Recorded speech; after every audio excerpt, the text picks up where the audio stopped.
केसरिया से मन जोगी हुआ रे, दिल झूमे देखो मतवारा हुआ रे।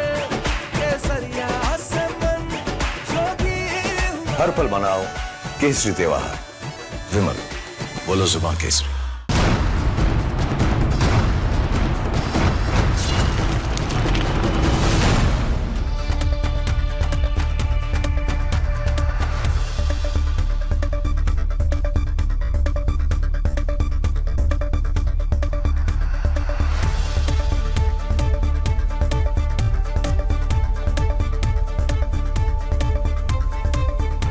नमस्कार, बहुत स्वागत है आपका। आप देख रहे हैं प्रहार, आपके साथ मैं हूं सलोनी श्रीवास्तव अजमेरा। और प्रहार में आज सबसे पहले बात पाकिस्तान की, जो अब खुद बूंद बूंद पानी के लिए तरसने वाला है। रावी नदी का वो पानी जो दशकों से सरहद पार जाकर पाकिस्तान की प्यास बुझा रहा था, अब भारत ने उस पर वाटर स्ट्राइक का ब्लूप्रिंट तैयार कर लिया है। मार्च 2026 ये वो तारीख है जो मुनीर के मुल्क के लिए कयामत से कम नहीं होगी। भारत ने अपने हिस्से के पानी की एक एक बूंद को सहेजने का वो चक्रव्यूह रचा है, जिससे पाकिस्तान के खेतों में अब हरियाली नहीं बल्कि दरारें दिखाई देंगी। पाकिस्तान इस वक्त चारों तरफ से घिर चुका है। हर सीमा पर उसकी सेना पिट रही है, अर्थव्यवस्था वेंटिलेटर पर है और अब कुदरती संसाधनों पर भी भारत ने अपनी पकड़ मजबूत कर ली है। लेकिन पाकिस्तान की जिल्लत सिर्फ यहीं तक सीमित नहीं है। खेल के मैदान पर भी हिंदुस्तान के शूरवीरों ने पाकिस्तान का गुरूर मिट्टी में मिलाया है। यानी मैदान चाहे युद्ध का हो या क्रिकेट का, पाकिस्तान की किस्मत में सिर्फ और सिर्फ सरेंडर लिखा है। इस खबर पर विस्तार देंगे। दूसरी खबर सनातन की उस अटूट आस्था की जिसने मजहब की दीवारों को ढहा दिया, लेकिन जिसे देखकर इस्लाम के स्वयंभू ठेकेदारों ने उनके सीने पर सांप लौट रहे हैं। उत्तर प्रदेश के संभल और कासगंज की गलियों से उठी महादेव की जयकार ने उन मौलानाओं की नींद हराम कर दी है जो नफरत की दुकान चलाते हैं। जब तमन्ना, उस्मा और सोनी जैसी बेटियां बुर्का पहनकर कंधे पर कावड़ उठाती हैं और हरिद्वार से गंगा जल लेकर निकलती हैं, तो ये कट्टरपंथ के चेहरे पर करारा तमाचा है। महाकाल की भक्ति में लीन इन तीनों बेटियों को देखकर बरेलवी से लेकर तमाम फतवेबाज बिलबिला उठे हैं। जो कल तक गंगा जमुनी तहजीब की दुहाई देते थे, आज वही धर्म के नाम पर डरा रहे हैं, शरीयत का खौफ दिखा रहे हैं और शिव भक्त तमन्ना को जिंदा जलाने की धमकी दी जा रही है। सवाल यह है कि आखिर किसी की व्यक्तिगत आस्था से इन मजहबी ठेकेदारों को इतनी तकलीफ क्यों है? क्या अब ये मौलाना तय करेंगे कि कौन किस चौखट पर माथा टेकेगा? इस पर भी आपको हम जानकारी देंगे। तीसरी खबर उस खूनी सिस्टम की है जो इतना अंधा हो चुका है कि उसे मासूमों की चीखें सुनाई नहीं देती। दिल्ली एनसीआर की चकाचौंध के बीच मौत का ऐसा जाल बिछा है कि जहां लगता है आम आदमी सड़क पर नहीं बल्कि अपनी कब्र पर चल रहा है। ग्रेटर नोएडा में एक 3 साल का बच्चा भ्रष्टाचार और लापरवाही के उस गहरे गड्ढे में समा गया जिसे भरने की फुर्सत एसी कमरों में बैठे साहबों को नहीं थी। देवांश की मौत महज एक हादसा नहीं है, ये कोल्ड ब्लडेड मर्डर है और इसका कातिल वो प्रशासन है जिसने ग्रामीणों की गुहार को अनसुना कर दिया। पहले एक इंजीनियर की बलि ली गई और अब एक मासूम की। ये लापरवाही का वो पैटर्न है जो दिल्ली से लेकर नोएडा तक फैला हुआ है। करोड़ों का बजट होता है, स्मार्ट सिटी के दावे किए जाते हैं, इंफ्रास्ट्रक्चर का ढिंडोरा पीटा जाता है, लेकिन ये अधिकारी क्या सिर्फ टैक्स वसूलने के लिए बैठे हैं? बात इसकी भी करेंगे, लेकिन सबसे पहले बात पाकिस्तान की करने जा रहे हैं, क्योंकि उसे दोहरी हार उसको सामना करना पड़ा है जिसने दुनिया के नक्शे पर एक विफल राष्ट्र उसे साबित कर दिया है। सबसे पहले बात इसी की।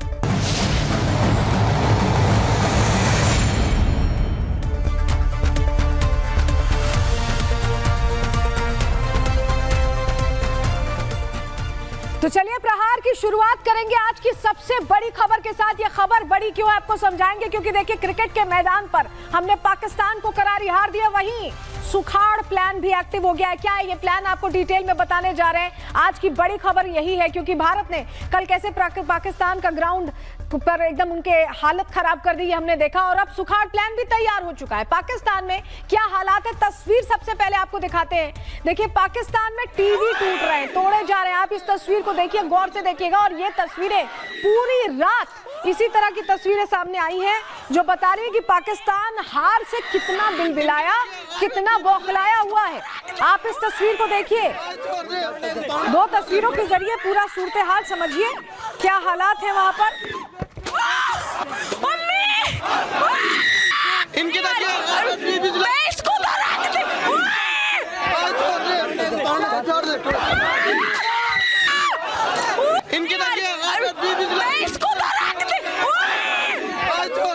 देखिए, पाकिस्तान में मुल्ला मुनीर का हुक्का पानी बंद करने की बात कही जा रही है, तो वहीं कल रात को क्रिकेट ग्राउंड पर जिस तरह पाकिस्तान की धुलाई हुई है, उसके बाद हर बार की तरह एक बार फिर पाकिस्तान में आवाम का गुस्सा टीवी पर उतरा है। एक बार फिर पाकिस्तान में टीवी कैसे तोड़े गए हैं, जरा देखिए। ये हालात है हमारी टीम के, इतनी गंदी टीम, एक और मैच हम हार गए हैं। ये हालात हैं जी, ये पड़ी है आपकी एलसीडी, ये पड़ा है आपका मैच। पाकिस्तान की टीम मैच हार चुकी है। ये उस्मान तारिक आउट हो गए। ओ भाईजान, ये हालात है हमारी टीम के। पाकिस्तान में टीवी फोड़े मातम चल रहा है और इस बीच पाकिस्तानी किस तरह आंसू बहा रहे हैं। पॉइंट करते हो, पाकिस्तान में लोग टीवी फोड़ रहे हैं, तो इसके पीछे की पूरी वजह क्या है? ग्राफिक्स के जरिए इस पर थोड़ी डिटेल आपको दे देते हैं। देखिए, T20 विश्व कप मुकाबले में पाकिस्तान बुरी तरह से हारा है। भारत ने पाकिस्तान को धूल चटा दी। कोलंबो में कल ये मैच खेला गया था और भारत ने 20 ओवर में 175 रन का स्कोर खड़ा किया। इसके जवाब में पाकिस्तान 114 रनों पर ऑल आउट हो गया। पाकिस्तानी टीम 20 ओवर भी पूरे नहीं खेल सकी। पाकिस्तानी टीम पूरी तरह से कल पस्त नजर आई और हार के बाद पाकिस्तानियों का गुस्सा फूट पड़ा है। पाकिस्तानी इस हार को नहीं बचा पा रहे। पाकिस्तान में कई जगह टीवी तोड़ने का जैसे रिवाज चला आ रहा है, वही तस्वीरें फिर से देखने को मिली और ये सिलसिला आपको बताएं कई दशकों से चला आ रहा है। पाकिस्तान हमेशा भारत से हारता रहा है और इस हार के बाद टीवी भी तोड़ते रहे हैं ये लोग, इसकी तस्वीरें आती रही हैं। और कल वाली हार के बाद अब पाकिस्तान के अंदर कैसा माहौल है? देखिए, पाकिस्तान की आम आवाम अपनी क्रिकेट टीम का एयरपोर्ट पर पत्थर लेकर अब इंतजार कर रही है, तो वहीं मरियम नवाज भी इन खिलाड़ियों पर काफी गुस्सा है। कल रात हुई हार के बाद शहबाज शरीफ की भतीजी और पंजाब प्रांत की मुख्यमंत्री मरियम नवाज का पारा हाई है और बहुत मुमकिन है कि जब बाबर आजम लाहौर आए तो मरियम उनसे भिड़ जाएं। ये बहुत मुमकिन है क्योंकि बहुत गुस्से में है मरियम नवाज। सवाल है, इंडिया के खिलाफ जीतना हमारा फर्ज है, अपनी पूरी और सोचिए, मरियम के गुस्से की वजह भी बहुत स्वाभाविक लगती है क्योंकि मरियम इस कदर नाराज है कि इतना सब कुछ हो रहा है, बार बार हार रहे हैं, लेकिन क्या और वजह है मरियम नवाज के गुस्से की, वो जानकारी चलिए अब आपके सामने रखते हैं। आपको ग्राफिक्स के जरिए बताते हैं कि कहानी क्या है। ये देखिए, मरियम ने, ऐसा लग रहा है कि माहौल बिगड़ जाने के बाद इतना लंबा चौड़ा ये ट्वीट शेयर करा है तस्वीरों के साथ। Residents of Kacha Rajanpur watching all tehsils of DG Khan. Public screening of Pakistan India match in all tehsils. ये जो पोस्ट किया है मरियम नवाज ने, वो बताया जा रहा है कि इसको लेकर मरियम ने दरअसल क्या किया था, वो अपनी जो पॉपुलैरिटी है उसे बढ़ाना चाहती थी और इस मैच के लिए बाकायदा उन्होंने बहुत सारे पैसे खर्च किए थे। ये पैसे इसलिए खर्च किए थे कि उन्हें लगा था कि शायद पाकिस्तानी टीम जीत जाएगी और लोग खुश होंगे कि मरियम नवाज ने उनके लिए इतनी बड़ी व्यवस्था, इतना आलीशान इंतजाम किया था मैच देखने के लिए। लेकिन जैसे ही टीम हार गई, पाकिस्तानी टीम हार गई, मरियम नवाज को लगा कि उनके सारे पैसे स्वाहा हो गए, सब पैसे खत्म हो गए, वेस्ट हुए, तो ऐसे में वो भी नाराज दिखाई दे रही हैं और यही लग रहा है कि इसके पीछे की वजह क्या है, पूरा मामला क्या है। चलिए, ग्राफिक्स के जरिए हमने आपको पूरी डिटेल इसमें बताई। देखिए, भारत पाकिस्तान मैच को लेकर मरियम बहुत उत्साहित थी। मरियम नवाज ने मैच को लेकर खूब चर्चा की। मरियम ने लाहौर में कई जगह बड़े बड़े टीवीज लगवाए थे, वो हमने आपको तस्वीर दिखाई कि कैसे अलग अलग जगहों पर पूरी व्यवस्था की गई थी और लोगों के लिए सड़क पर आपको बताएं लाइव प्रसारण का पूरा इंतजाम करवाया गया था, जिससे कि जब लोग पहुंचे तो वो इस मैच को एंजॉय कर पाए, क्योंकि मरियम को बड़ा भरोसा था अपनी टीम पर। आवाम ने भी सड़क पर खड़े होकर ये मैच देखा, लेकिन हारते ही जैसे ही पाकिस्तानी टीम, जो उनके बैटिंग लाइनअप था, धड़धड़ा करके ताश के पत्तों की तरह आउट होते चले गए। ऐसे में वहां से लोग गुस्से में चले गए। मरियम नवाज का भारी भरकम खर्चा कोई काम नहीं आया। अब मरियम नवाज अपने फैसले पर नाखुश होंगी कि क्या किया, क्यों इंतजाम किया। लोगों का कहना है कि कहीं मरियम ने भी टीवी ना फोड़ी हो। अब ये तो खैर उनके घर में हुआ होगा, हो सकता है बाहर ना आए, तो मरियम नवाज तो गुस्से में है। लेकिन बलूचिस्तान के पठान झूम रहे हैं, नाच रहे हैं। कल रात पाकिस्तान की हार देखने के बाद बलूचिस्तान के लोगों ने कैसे जश्न मनाया है, वो तस्वीर भी जरा आप देख लीजिए।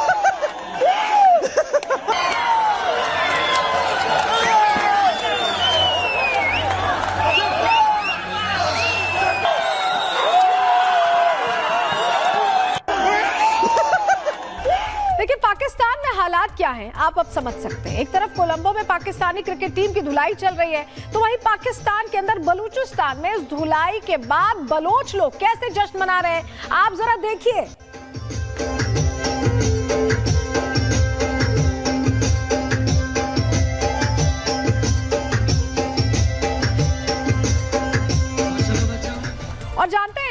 बलूचिस्तान में ऐसा नहीं हुआ। पाकिस्तान की इस हार के बाद सिर्फ बलूचिस्तान ही नहीं बल्कि अफगानिस्तान के भाईजान भी जश्न के मूड में नजर आए। भारत की जीत पर पठान क्यों झूम रहे हैं, पूरा मामला क्या है, ग्राफिक्स के जरिए इस पर थोड़ी डिटेल आपको दे देते हैं। देखिए, भारतीय टीम की जीत के बाद देश भर में हमने जश्न का माहौल देखा, लेकिन ये जश्न सिर्फ भारत में नहीं मन रहा बल्कि पाकिस्तान में भी जश्न मनाया जा रहा है। पाकिस्तान के बलूचिस्तान में जश्न मनाया गया, वो तस्वीर हमने आपको दिखाई।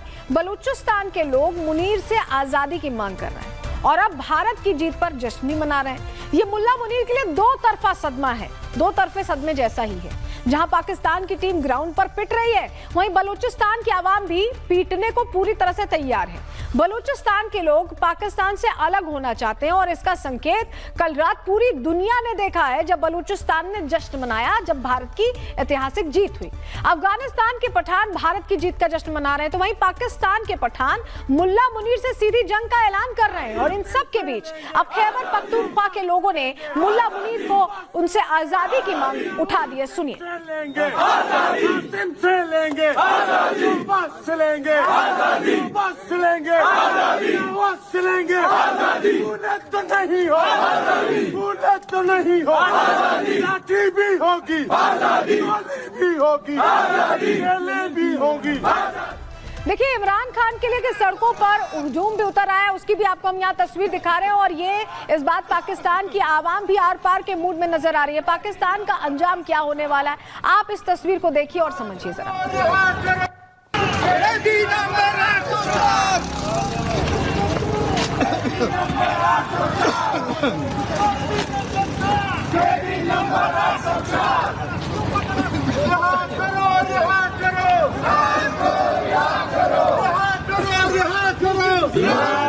तो इमरान खान को लेकर पाकिस्तान में कैसे गृह युद्ध की तैयारी है, इस पर भी थोड़ी जानकारी आपको दे देते हैं, क्योंकि देखिए प्रदर्शन तो तेज हो ही चुके हैं। पाकिस्तान में जबरदस्त गदर छिड़ा हुआ है। इमरान के समर्थक सड़कों पर उतर आए हैं और इसमें सिर्फ कार्यकर्ता नहीं बल्कि आम जनता भी है। इस्लामाबाद से लेकर रावलपिंडी तक बवाल चल रहा है। इमरान की रिहाई को लेकर प्रदर्शन तेज हो गए हैं। इमरान के साथ आंख फुड़वा कांड की खबर आई थी और इसके बाद से ही लोगों के अंदर जबरदस्त गुस्सा है। इमरान समर्थकों ने अब बड़ी धमकी भी दे डाली है। उनका कहना है कि हम बिजली गैस सप्लाई ही काट देंगे, यानी जब तक इमरान की रिहाई नहीं होती ये प्रदर्शन रुकने वाले नहीं है। इमरान के समर्थक पाकिस्तान में बिजली और गैस की लाइन काटने तक की बात कर रहे हैं, तो वहीं भारत ने पाकिस्तान का पानी रोकने का प्लान तैयार कर लिया है। इस बात का डर पाकिस्तान में पसरा हुआ है। पाकिस्तान में ये चर्चा चल रही है कि ऑपरेशन सिंदूर 2.0 से पहले पाकिस्तान में ऑपरेशन सुखाड़ चलने वाला है, क्योंकि तैयारी तो पूरी है। भारत ने तैयारी कर ली और उस पर काम भी शुरू हो गया।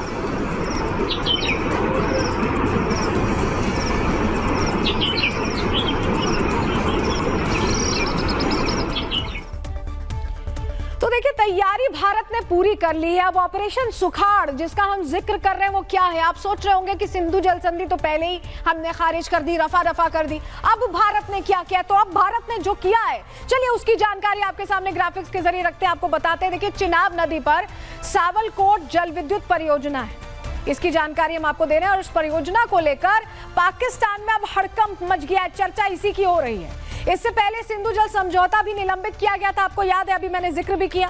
और अब पाकिस्तान सावलकोट को लेकर डर के साए में जी रहा है और इनका डर बहुत वाजिब है। देखिए, भारत से इनको डरना ही चाहिए और इनका डर वाजिब क्यों है ये जान लीजिए। पाकिस्तान इसे 5th जन वॉरफेयर मान रहा है, 5th जनरेशन वॉरफेयर।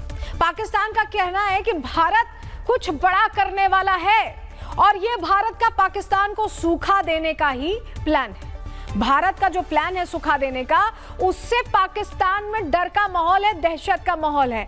और यही वजह है कि अब पाकिस्तान में चर्चा ये चल रही कि कहीं भारत अब कुछ ऐसा तो नहीं करने वाला जिसकी वजह से सूखा पड़ जाएगा पूरा पाकिस्तान। और इसको लेकर हमने एक्सपर्ट से भी बात की, उन्होंने क्या कहा है उन्हें सुनिए। पाकिस्तान को जो पानी जिस ढंग से मिलता था बेरोक टोक, अब उस ढंग से नहीं मिलेगा, क्योंकि सिंधु जल समझौता जो है वो मोदी सरकार ने एविडेंस में डाल दिया है। सूचनाएं बंद कर दी। एविडेंस में डालने का मतलब यह है कि जो पानी कितनी छोड़ी जा रही है, कितनी रोकी जा रही है, वो तमाम जानकारियां मिलती थी, वो भी नहीं मिल रही है। और इसके कारण ये जो रबी का सीजन है, जो वहां पे पंजाब में एग्रीकल्चर पे पूरा का पूरा निर्भर करता है, वहां पे पानी की स्थिति विकराल हुई है। देखिए, पाकिस्तान को पानी वाला डर सता रहा है तो वहीं भारत में बुर्के वाली महिलाएं भगवान शिव पर जल चढ़ाने निकल पड़ी हैं। बुर्के वाली महिलाएं कावड़ लेकर निकल पड़ी हैं और उसकी तस्वीरें आ रही हैं। ये बुर्के वाली महिलाएं भारत की गंगा जमुनी तहजीब का एक बहुत अच्छा उदाहरण पेश कर रही हैं। लेकिन इन तस्वीरों को देखने के बाद मौलाना तमतमा गए। मौलाना किस कदर रूठे बैठे हैं आपको आगे सुनवाएंगे, लेकिन उससे पहले जरा आप तस्वीर देखिए। इन महिलाओं की पूरी कहानी क्या है हम आपको बताएं, उससे पहले आप तस्वीर देख लीजिए। आपको इस तस्वीर में महिलाएं, बुर्का नशी महिलाएं कावड़ लेकर जाते दिखाई दे रही हैं और ये थोड़ी डिफरेंट तस्वीर है। ये थोड़ी डिफरेंट तस्वीर है और ये तस्वीर उन लोगों की आंखों में चुभ रही है जिनको नफरत करने की आदत, नफरत फैलाने की आदत, नफरत वाली साजिश करने की आदत है। लेकिन ये महिलाएं कौन है, कहां निकली है, चलिए पूरी जानकारी आपके सामने ग्राफिक्स के जरिए रखते हैं, आपको बताते हैं। देखिए, भगवान शिव की भक्ति में ये बुर्का नशी महिलाएं डूबी दिखाई दे रही हैं। संभल की तमन्ना और कासगंज की सोनी, जिनकी तस्वीर भी यहां हम आपको दिखा रहे हैं। देखिए, ये दोनों सोना बुर्का पहनकर हरिद्वार से कावड़ लेकर आई हैं और तमन्ना भी कावड़ लेकर आई थी। सोना के बारे में बता रहे हैं, शादी के बाद सनातन धर्म में उनकी आस्था आई और तमन्ना ने भी पति के साथ मिलकर ही कावड़ उठाई है। एटा के प्राचीन शिव मंदिर में इन्होंने जलाभिषेक किया और स्थानीय लोगों ने फूल मालाओं से सम्मान के साथ इनका स्वागत भी किया। ये तस्वीरें देखकर मौलाना भड़क गए। अब देखिए, मजे की बात यह कि मौलाना ऐसे नहीं भड़कते। अगर आप अजमेर शरीफ में दरगाह में जाएं, आप चादर चढ़ाने, तब नहीं भड़केंगे, तब वहां स्वागत करेंगे। लेकिन क्योंकि ये बुर्का नशी हैं और ये बुर्का नशी होकर चली गई आस्था में वहां पर शिव भगवान पर जल चढ़ाने, तो दिक्कत हो गई। मौलानाओं ने शिव भक्त बुर्के वालियों को टारगेट करना शुरू कर दिया। इन मौलानाओं को ये पसंद नहीं आया और टारगेट करने के साथ साथ अब तो कहा जा रहा है कि इन्हें धमकियां भी मिल रही हैं। लेकिन आप ये समझिए कि ये जो धमकी देने वाले, जो नफरत फैलाने वाले कट्टरपंथी हैं, इनको नहीं पसंद आ रहा कि ये हो क्या रहा है। बुर्के वाली जो है वो भगवान शिव की भक्त कैसे हो सकती है, इनके मन में ये सवाल है। ऐसे में मौलानाओं को इन महिलाओं ने कैसे ललकारा है, अब आपको वो सुनवा रहे हैं। ये आपके घर में आपकी माँ या बहन कोई बुर्का नहीं ओढ़ती है, आपको जब तो कोई दिक्कत नहीं होती। अगर मैंने आज बुर्का ओढ़ लिया तो आपको इससे क्या दिक्कत हो गई? मैं अपनी शादी से पहले तो बुर्का ओढ़ती, जब तो आपको कोई दिक्कत नहीं होती थी। आज मैंने बुर्का ओढ़ के अगर कांवड़ ले आई तो आपको क्या दिक्कत हो गई? आपको साफ साफ अब तो ये नजर आ रहा है, साफ साफ ये नजर आ रहा है साफ ये नजर आ रहा है कि आप लोग सनातन धर्म से चिढ़ते हैं, मेरे कांवड़ लाने से चिढ़ रहे हैं, साफ साफ नजर आ रहा है। आप सुनिए मेरी पहले, आप सुनिए अपने घर में आप लोगों को नकाब ओढ़ने के लिए कहिए ना, जहाँ पहले मेरी बात सुनिए आप। ये फतवे तो हैं, ये फतवे तो हैं। जो काम आपकी मर्जी के खिलाफ होता है मैं तो मुबारकबाद दे रहा हूँ आपको, आप फतवे जारी कर देते हो। अरे पहले बात तो सुन लो। मुबारक वाली बात क्या है? जो मैं बताता हूँ, जो काम डिबेट नहीं मर्जी के करती, खिलाफ आपको होता पता है, नहीं है। आप फतवे लाते हैं। जो आपकी मर्जी के अरे तमन्ना जी, पहले दबाव तो सुन। प्यार से रहिए, मुबारक हो आपको। लेकिन न जाने इन लोगों को कहाँ से दिक्कत है, क्या दिक्कत है? मुसलमानों के खिलाफ आप तैयारी करके आइए। जब आपको बोलना ही है, बहुत सारी महिलाएं ये लोग, तो मैं भी आप लोगों को एक मुबारकबाद देना चाहती हूँ कि बस आप किसी पे भी किसी तरह का कोई फतवा जारी नहीं कर सकते। मुसलमान कहलाती है और जहर उगलती है। आप भी अगर उनमें शामिल होना चाहती हैं तो बजरंग दल वालों से, आरएसएस से। आपको किसी ने अधिकार नहीं दिया है कि अब तुमसे कहोगे किसी को कैसे जीना है। सबकी अपनी अपनी जिंदगी है, सब अपनी अपनी मर्जी से अपने तरीके से जी सकते हैं। अनट्रेंड हैं आप ट्रेंड होकर के आइए, तब बोलेंगे मुसलमानों के खिलाफ। तो कट्टरपंथियों के पेट में दर्द हो रहा है और ये दर्द होना लाजमी है, क्योंकि उन्हें बर्दाश्त नहीं होता कि कैसे गंगा जमुनी तहजीब साथ में चल रही। यूपी में बुर्के वाली शिव भक्त मौलानाओं से भिड़ गई हैं, तो वहीं बुर्के वाली मेयर के मालेगांव में टीपू सुल्तान पर आर पार की जंग छिड़ गई है। महाराष्ट्र की सियासत में इतिहास फिर बारूद बन चुका है और विरोधी दलों के नेता और बीजेपी अब आमने सामने आ गए। कांग्रेस और ओवैसी कैसे टीपू सुल्तान के नाम पर सियासत कर रहे हैं, आपको एक एक डिटेल्स हम देंगे, बताएंगे कैसे महाराष्ट्र में टीपू सुल्तान को छत्रपति शिवाजी के समान बताया जा रहा है, उनके साथ बराबरी की जा रही है। इस पूरे विवाद की चिंगारी उठी है मालेगांव नगर निगम के दफ्तर से। ये तस्वीर देखिए, जहां डिप्टी मेयर निहाल अहमद के कार्यालय की दीवार पर टंगी टीपू सुल्तान की तस्वीर ने ऐसा तूफान खड़ा कर दिया कि पुराने राजनीतिक घाव फिर हरे हो गए। सवाल सिर्फ एक तस्वीर का नहीं है, सवाल उस सोच का है जो सरकारी दफ्तरों को भी वैचारिक अखाड़ा बना रही है।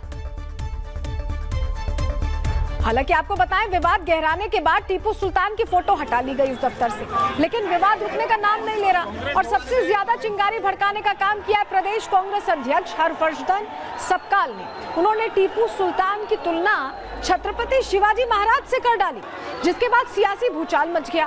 कांग्रेस कार्यालय पर जमकर विरोध प्रदर्शन हुआ। बीजेपी से लेकर शिवसेना ने जब विरोध के स्वर ऊंचे किए तो महाराष्ट्र कांग्रेस अध्यक्ष को कहना पड़ा कि बयान को तोड़ मरोड़ कर पेश किया गया।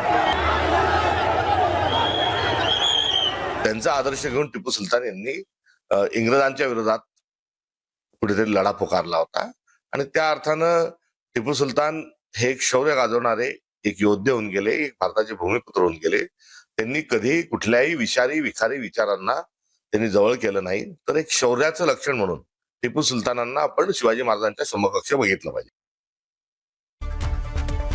देखिए, इस मामले पर विरोध शांत होने का नाम नहीं ले रहा। बीजेपी नेताओं ने अलग अलग शहरों में कांग्रेस कार्यालयों को घेर लिया और जमकर प्रदर्शन हुए। आपको हम जरा ये तस्वीरें जो दिखा रहे हैं आप इसे गौर से देखिएगा, क्योंकि अलग अलग जगहों पर नागपुर की बात कर ले, वसई की बात कर ले, पुणे की बात कर ले, हर जगह प्रदर्शन हुआ है और सवाल पूछा गया है कि आखिर टीपू सुल्तान को अगर इतना पसंद करते तो यहाँ क्यों रहना है। इस तरह के सवाल पूछे गए हैं और विरोध दर्ज कराया गया है। बीजेपी कार्यकर्ताओं ने सड़कों पर उतरकर बैनर पोस्टर लेकर कांग्रेस के उस नेता से, सपकाल जी से पूछा है कि आखिर इस तरह के बयान की वजह क्या है।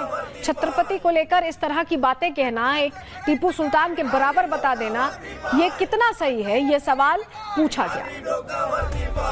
तो टीपू सुल्तान पर विवाद क्यों छिड़ा है, आपको पूरी डिटेल्स ग्राफिक्स के जरिए देते हैं, पूरी कहानी बताते हैं। महाराष्ट्र में देखिए, इन दिनों टीपू सुल्तान को लेकर बवाल मचा हुआ है। मालेगांव में टीपू सुल्तान की तस्वीर को लेकर विवाद खड़ा हुआ।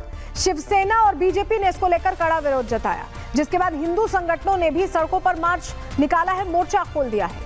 उप महापौर निहाल अहमद के दफ्तर में टीपू सुल्तान की तस्वीर थी, जिसे लेकर राजनीतिक गर्मागर्मी बढ़ने लगी। चेतावनी देने और बवाल बढ़ने के बाद तस्वीर हटा ली गई, लेकिन इस आग में कांग्रेस ने बराबर घी डालने का काम किया है, जिसके बाद सड़कों पर बीजेपी कार्यकर्ताओं ने मोर्चा खोल दिया। हर्षवर्धन सपकाल ने शिवाजी और टीपू सुल्तान को एक समान बता दिया, जिसके बाद से ही पूरे महाराष्ट्र में बवाल मचा हुआ है। कांग्रेस बीजेपी कार्यकर्ता अब एक दूसरे के विरोध में नारे लगा रहे हैं। जहां इस मामले पर विवाद गहराया है, वहीं सीएम देवेंद्र फडणवीस ने सख्त रुख अपनाया है। उन्होंने सपकाल के इस बयान को शर्मनाक बताया और कहा कि महाराष्ट्र में ऐसी तुलना बर्दाश्त नहीं होगी। कांग्रेस के अध्यक्ष हर्षवर्धन सपकाल ने जिस प्रकार से छत्रपति शिवाजी महाराज की तुलना टीपू सुल्तान के साथ की है, हम इसकी निंदा करते हैं। उनको शर्म आनी चाहिए।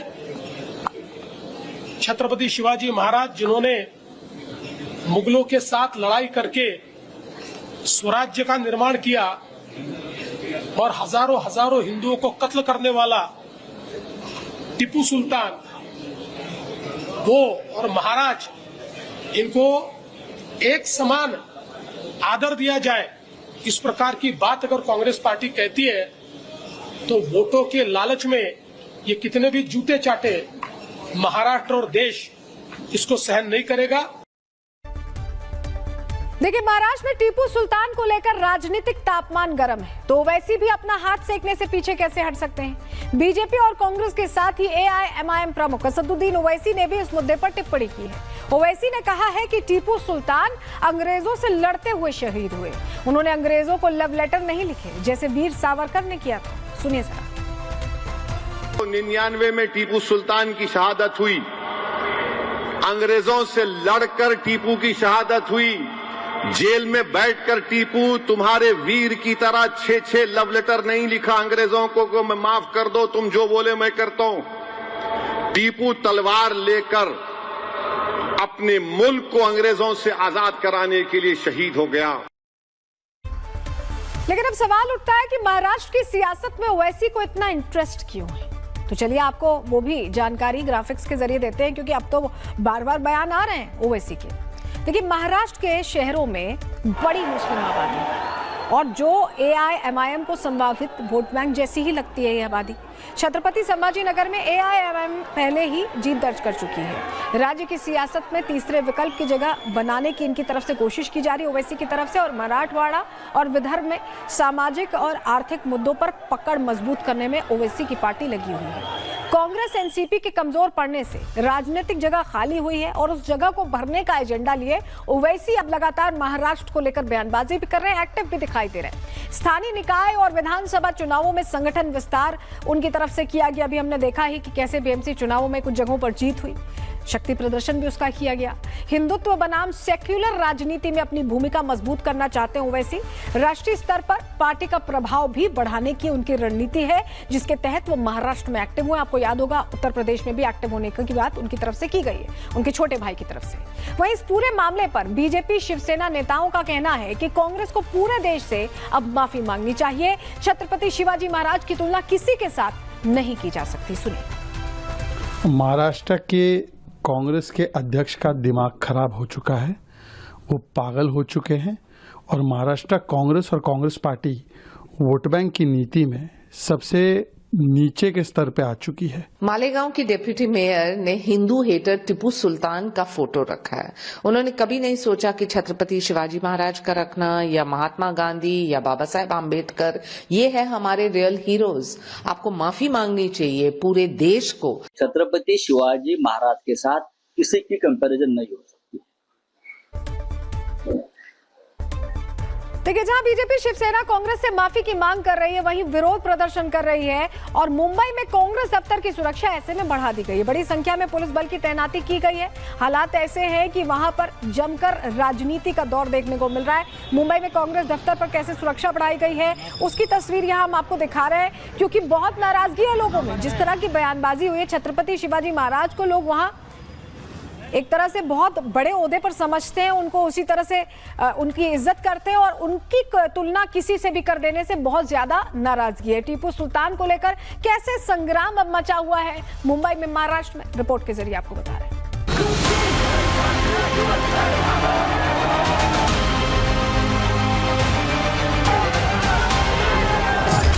कांग्रेस के प्रदेश अध्यक्ष हर्षवर्धन सपकाल ने छत्रपति शिवाजी महाराज की तुलना मराठा साम्राज्य पर हमला करने वाले टीपू से की, तो महाराष्ट्र की सियासत गर्मा गई। इसके बाद महाराष्ट्र में तीखी प्रतिक्रिया देखने को मिली।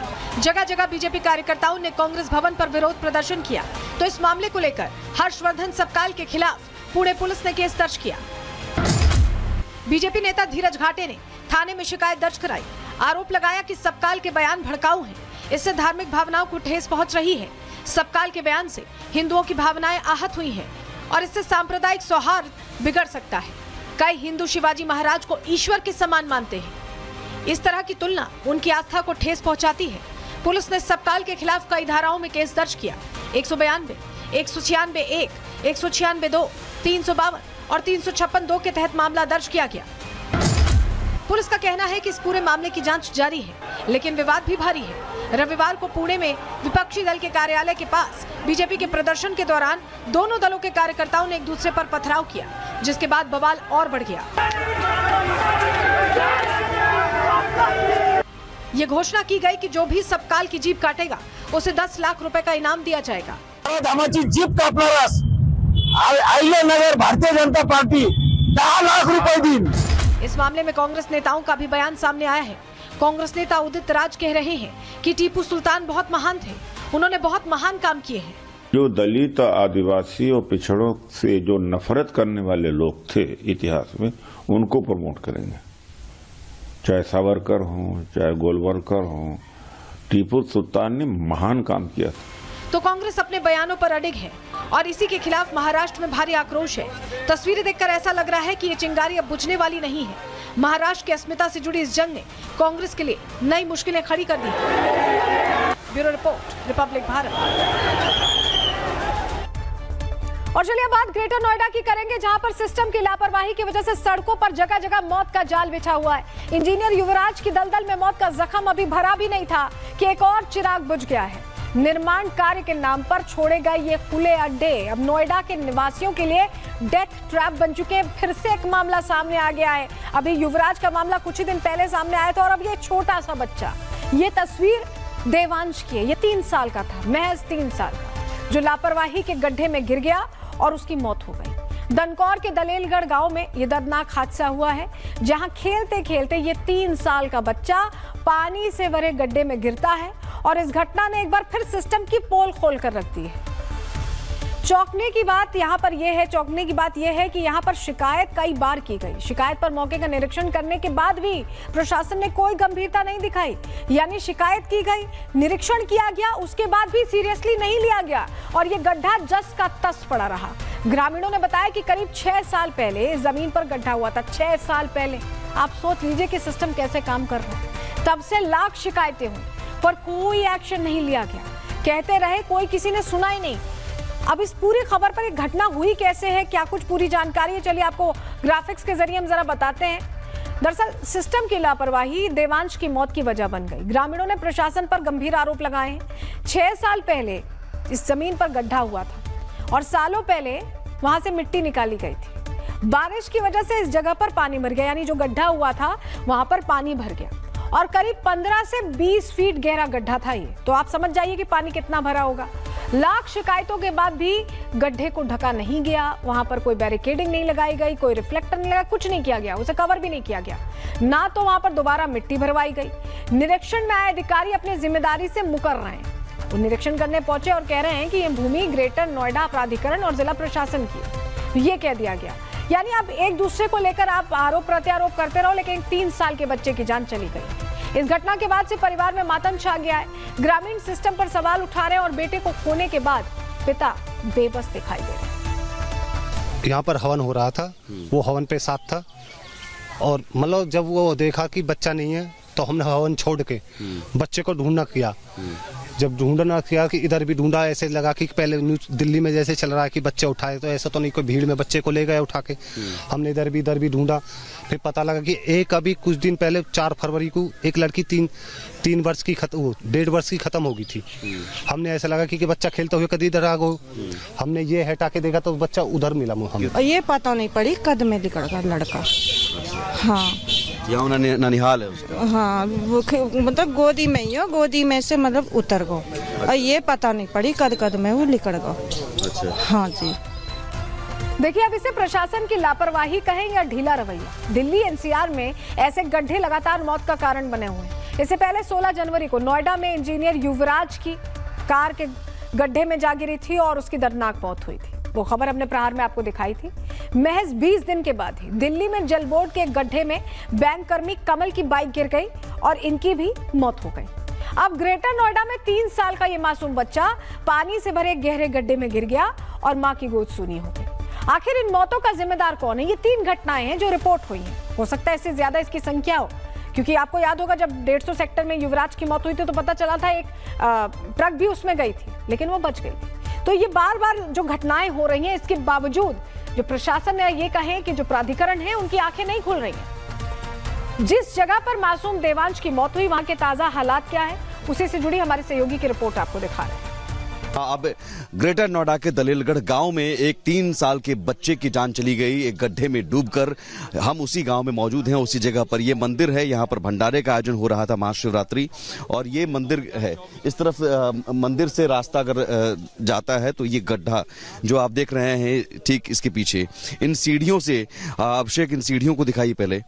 इन सीढ़ियों से नीचे उतरकर वो बच्चा खेलते खेलते नीचे उतरता है और भंडारे का आयोजन था, जो कि लोग व्यस्त थे महाशिवरात्रि के मौके पर। उसी दौरान वो बच्चा 3 साल का मासूम बच्चा इसी गड्ढे में, जो कि आपको दिखेगा कि ये ज्यादा गहरा है या पानी है ये पता नहीं चलता क्योंकि ऊपर पत्ते लगे हुए हैं, लेकिन इसी गड्ढे में वो गिरकर डूब जाता है, उसकी जान चली जाती है। देखा आपने, वहां पानी भर गया, जलकुंभी बन गई, उसमें बच्चा गिर गया। 6 साल तक लोग बोलते रहे, किसी ने नहीं सुनी। और इस तरह से कई देश भर में कई ऐसे गड्ढे के कारण होने वाली घटनाओं की एक लंबी फहरिस्त है। चलिए आपको जरा वो जानकारी दे देते हैं कैसे ये गड्ढे जान लेते रहे हैं। 5 सालों में गड्ढों से होने वाले हादसे बहुत तेजी से बढ़े। आंकड़ा कहता है देश भर में गड्ढों से जुड़े 23,056 एक्सीडेंट्स हुए। 23,056। और इन हादसों में 19,956 लोग घायल हुए, 9,670 को गंभीर चोटों की कैटेगरी में रखा गया और इन हादसों में 53% की बढ़ोतरी अचानक हो गई, यानी बहुत लापरवाही हो रही, तभी तो बढ़ोतरी हुई है। 2020 से 2024 तक देश भर में 9,438 लोगों की यहां पर ये शिकार हुए इसका। इनमें से 54% से ज्यादा मौतें अकेले उत्तर प्रदेश में हुई हैं। ये प्राधिकरण को सुनना चाहिए, 54% से ज्यादा मौतें अकेले उत्तर प्रदेश में। यूपी में 2020 से 2024 के बीच 5,127 मौतें ऐसी हुई हैं और 5 सालों में दिल्ली में गड्ढों से जुड़े कुल 245 हादसे हुए। दिल्ली भी इससे अछूता नहीं है, राजधानी है, फिर भी एमपी में गड्ढों से 5 सालों में कुल 969 मौतें हुई हैं। ये अलग अलग प्रदेशों का पूरा आंकड़ा है और आप समझिए कि नाखूनों को देखकर कम से कम अब आंखें खोल ले प्राधिकरण के लोग, सिस्टम के लोग, और समझे कि ये गड्ढे से तो कम से कम मौत ना हो अगर हम बहुत विकसित भारत बनना चाहते हैं। यहां पर फिलहाल प्रहार में रुकना एक छोटे से ब्रेक के लिए, कहीं मत जाइए। ब्रेक के बाद आपको बताने वाले एआई समिट में क्या क्या होने वाला है, जल्द लौट रहे हैं।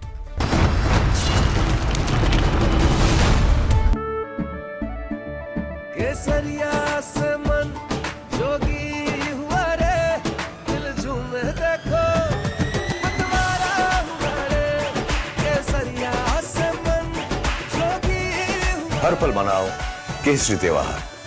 विमल, बोलो जुबान केसरी।